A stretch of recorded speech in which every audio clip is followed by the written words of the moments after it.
Lower Fort Garry, Hudson Bay Company fort, was built in 1830 on the Red River, 32 kilometers north of Winnipeg. This fort replaced the Fort Garry after it was flooded in 1926.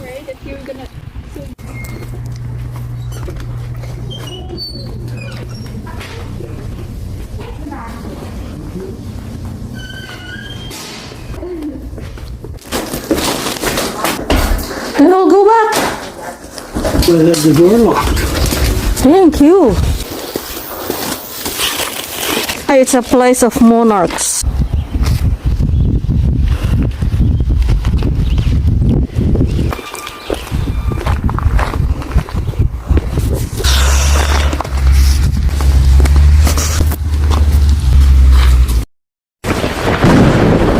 This is the Hudson Bay Company, Lower Fort Garry. It's on the Red River, which is between the Assiniboine River and Lake Winnipeg. We're just at the mouth of Lake Winnipeg here at Selkirt. That's where this fort is. Lake Winnipeg, up the Nelson River into Hudson Bay.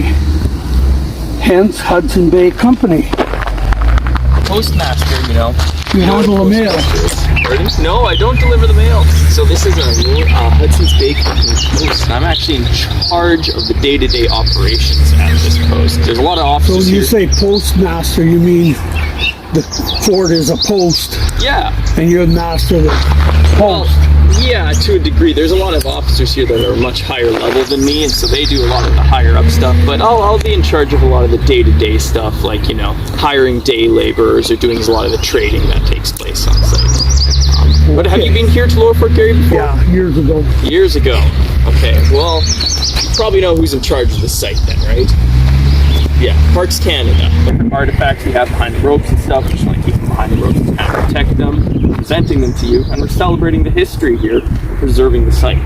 Yeah. What's going on here? Fort Garry was flooding a lot, and this was a bit higher up and wasn't going to flood, and they figured, you know, Governor George Simpson, who was kind of the head of this kind of area, the HBC at the time, he figured it would be important to not flood, and he decided to build a fort here because it's much higher up in the river, and it's more downstream. Problem is a little bit out of the way, so it only becomes kind of the pinnacle, kind of the main spot of the fur trade, like the start of the 1850s, and then they kind of moved back, slowly back to Upper Fort Garry.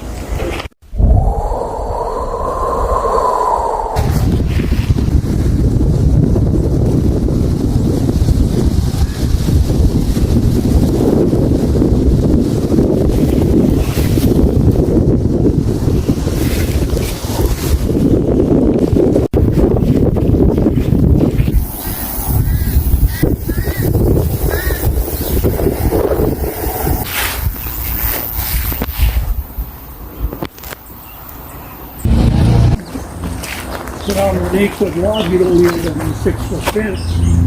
And I guess that's what you get. your fence had to go like this and like this and like this.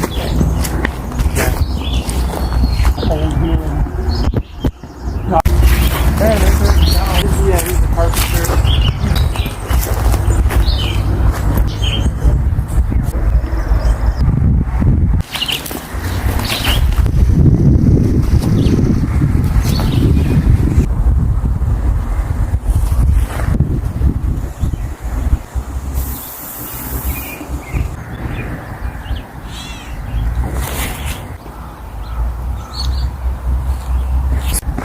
The Hudson Bay Fort, Lower Fort Garry, contained a fur loft, a store, a warehouse, and a trader's office.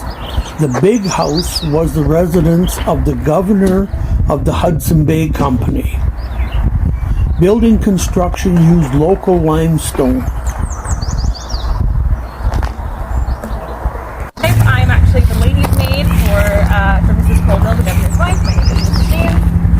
And over here we have a lovely day laborer. Yeah. And so she's just here for the day to help me out. We're getting tea ready for the governor. The governor's wife. Yes.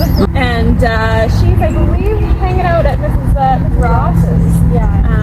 So yeah. Just waiting for Mr. Colville to come and get her. He's not home. no, he has, I think, gone to do some business, and Mrs. Colville is stuck at the Rosses until he can come and fetch her. How many kids they have? They don't have any at this point in history. Yeah. Thank you. Yeah, for sure. So we interpret 1851. So who was the governor at the time? In 1851, we have the associate governor here, Mr. Colville, Eden Colville, and then it was built for George Simpson, right? British colony, but the fort itself is actually a Hudson's Bay company. At the time gave the sum of money and allotted all of Canadian territory basically. First land still, yes. 1870. 1830s. The walls themselves were the 40s. Stone buildings. So did you study your history? Pretty much. A psychology and linguistics student, but I do a lot of history on the side for fun. Nice. Yeah, I love history. I studied world history. Canada is just a little bit part of it, the world history. Yeah, and I found out interesting. Yeah, there's it's a lot to interesting. it, but it is very young. So just celebrated 150 not too long ago. 2017. Oh, 2017. Thank you. Yeah, no problem.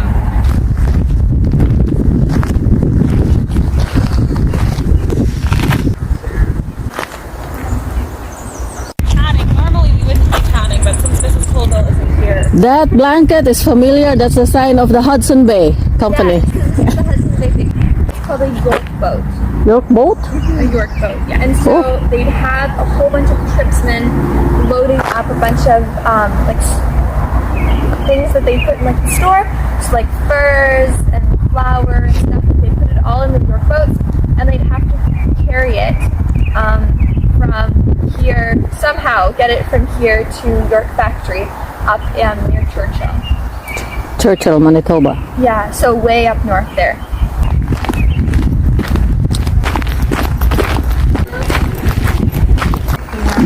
So that's fur. Yes, this is sort of the heart of the fur trade. Indigenous trappers and Métis trappers, they would come in spring and they would bring us the furs that they had trapped throughout the winter in exchange for promissory notes, which they could spend at our store. So we have a variety of different animals that would have come from the west and some further up north. So we have things like a skunk, but you need so many of them to make anything that it ends up actually associated with like royalty or the very wealthy upper class. These are all real furs. Oh. We have, a silver fox. So this is the most expensive fur that we have. It would be worth about £5, so almost an entire year's wage for a farmer. Wow. How come it's so expensive? Because they're only about 1 in 1,000. It's a genetic anomaly from a red fox. It's the color of the red fox. And middle of the road, you have a cross fox, which is a cross between a red fox. Because they're dark, we have the Industrial Revolution going on, so there's a lot of smog in London, and so you don't want to get nice white furs like this because it takes a lot of money to keep them clean. This is a mink. Muskrat, which is when it's a rabbit. People of the working class, you would line your stuff with furs, like more practical furs like a rabbit, that would help to keep you warm. These are bison hides on the bottom, so actually right now... Let's go back. We are in 1851. Would you mind telling me where you come from? Personally, I'm from Scotland. Both my husband and I came over. My husband works for the Hudson's Bay Company. Oh. And then when his contract was over, we got a farm, so now we work there, and I come in and I actually come just for the day. So if you look right behind you, that's the office that I lined up at this morning to get my job. Oh. Lined up at about 6 in the morning. So how did you come here? You come by boat? By boat. How many months from Scotland? I actually went down to England to catch my boat because it's cheaper to leave from certain ports. And then I spent over a month on a boat, and then you arrive in Quebec, and then you're quarantined close to in Quebec. Oh yeah. And then if there's no problem with your ship, if no one's sick, then you're permitted to move out west. The Hudson's Bay Company, they arranged a lot of our transport. Fans of people being married, though. They prefer single men because then they don't have to,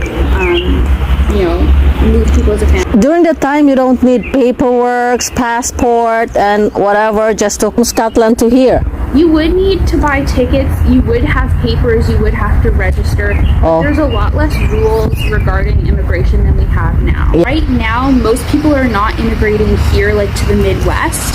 They're immigrating east. So they'll be in like Toronto, Halifax, Quebec, and Montreal, Yeah. or are the major cities. Toronto is just new. It's not a very old city at this point. Right now, because of what's going on in Ireland, a lot of the immigrants going there are working class Irish folks.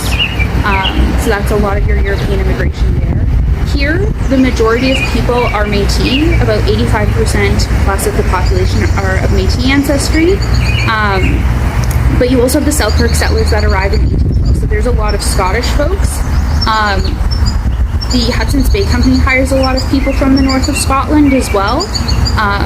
So in this area, you mainly find people of either French Métis, Scottish, or Indigenous. You need to have paperwork for you to work in here. I just go to the office and see what jobs there are. And our postmaster, he'll decide who gets to work and what jobs need to be done. Oh, the So, yeah. postmaster. And then I make about $1 a day for 12 hours. Oh, really? Yeah, so with that I can buy like a pound of beads or cotton. Per day It's salary. per day. I get $1 per day. Oh. Depending on what job you're doing. So men typically make $2, so double what I make. But if you're doing a heavier job like hauling rock to Upper Fort Garry, so the modern day Forks, you can make $3 a day. So triple what I would make here. It's very fair. It's Yeah. very Well, equitable. thank you. Yeah, no worries. The governor's house.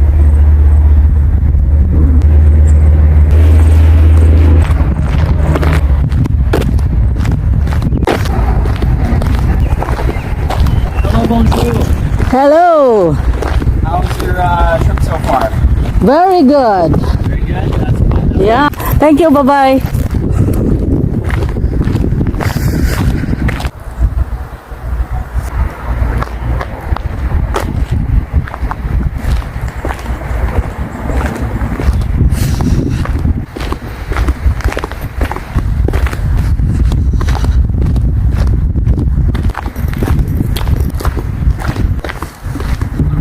Hello. Bonjour. Where's the men's house? Men's house is right over there. Oh, I missed it. Did no one talk to you then? Yeah, there was. Oh, there was. This is the warehouse where we're storing and keeping all of the goods that are shipped over from Europe. So you went by the fur loft earlier? Everything that's sold there, we stored here first. The entire building is dedicated entirely to storage. And while it doesn't sound like the most exciting thing in the world, it is very important to this site because Lower Fort Garry is what's known as a transshipment depot. That means we're getting things in and out all the time, so we have to be able to store lots of different kinds of goods. And I understand storage is not the most exciting thing, but stuff. So anything that you can't make or kind of find yourself around here, so things like painkillers, panes of glass, silver from England. Oh. You know, if you actually look around at all the historical buildings here, they all have the same size panes of glass. So that means it's just easier to ship. So that's from Europe? Yes, everything that we store here is from Europe, except for the fur bales, and those are going to Europe. He turns into hats. So it's only the fur that's going to Europe? Yeah, everything here for us. Oh, okay. Yeah. Hi, Mr. Wilson. Mr. Cameron here loads some bales. Bigger and stronger than Mr. Cameron, so he needed some help. So this is a uniform for the Northwest Mounted Police. The Northwest Mounted Police were here in 1873.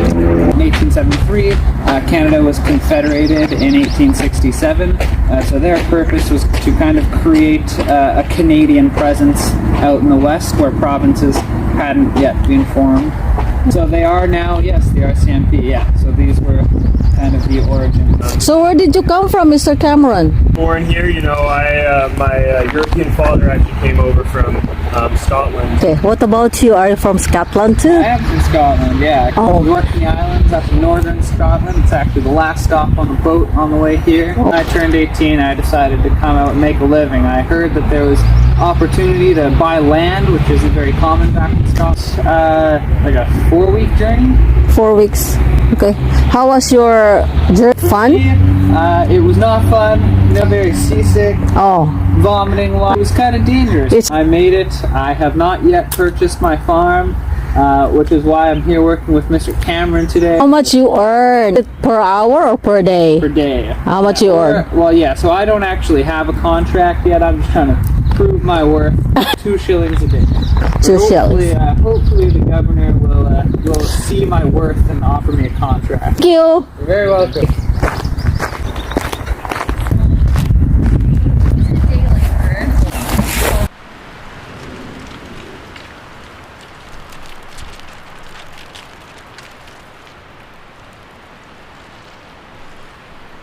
The military set up at the fort from time to time.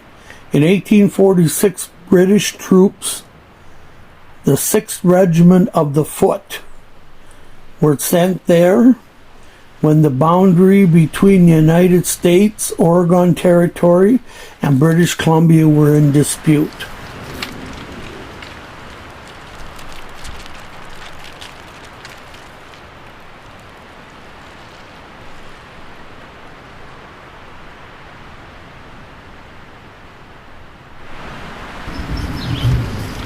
The mighty oak.